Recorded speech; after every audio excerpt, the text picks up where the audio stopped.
waan maqalnaa dhammaanteen dhawaaqa saacadda. weligaa ma ku fikirtay micnaha iyo ujeedada dhawaaqa saacadda? waxaa jira noloshaada laba qodob oo go'an, waana dhalashadaada iyo dhimashadaada. mana ogaan kartid waxa dhici doona inta u dhaxaysa, oo waa shay awooddeena ka baxsan. wax fikrada kama haysano inta u dhaxaysa dhalashadeena iyo dhimashadeena sida ay noqonayso. ka waran haddii lagu dhihi lahaa noloshaada waxaad haystaa hal maalin, maxaad samayn lahayd maalintaas? ka waran haddii aad haysan lahayd maalin barkeed, sidoo kale maxaad samayn lahayd? waa xaqiiq jawaabteedu way kugu adag tahay. intee waqti ayaad ku bixisaa waxaan qiimo lahayn intii aad kaga faa'iidaysan lahayd wax ku anfaca? waqtigu waa u gaaban yahay. xaqiiqda ah in waqtigu u gaaban yahayna micnaheedu waxa ay tahay kaliya waxaad haysataa waa hadda. iska ilow waxa ku soo dhaafay, maxaa yeelay waxba kama bedeli kartid. sidoo kale waxa dhici doona ha ka walwalin. kaliya waxaad ku dadaashaa sidaad uga faa'iidaysan lahayd hadda.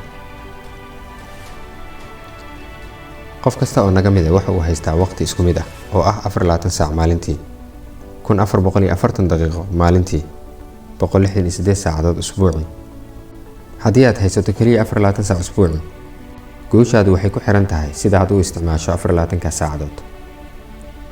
subax walba waxaan haysanaa 86,400 ilbiriqsi si aan u qarash gareyno una maalgashano. maalin walba bangiga lagu magacaabo waqti waxa uu inoo furaa account cusub adiga iyo anigaba. haddii aad ku guuldareysato inaad isticmaasho dhigaalka maalintaada, adiga ayaa iskhasaariyay.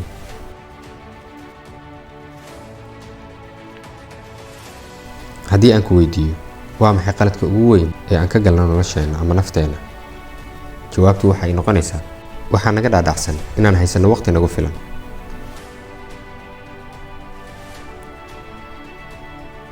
waqtigu waa bilaash oo lacag ma ahan, laakiin qiimihiisa ma garanayno. ma milkin kartid, laakiin waad isticmaali kartaa. ma haysan kartid, laakiin waad qarash gareyn kartaa. mar haddii uu lumana dib uma soo celin kartid. saaxiibeel waxaan nafteeda iyo tiinaba kula dardaarmaya inaan ka faa'iidaysano waqtiga.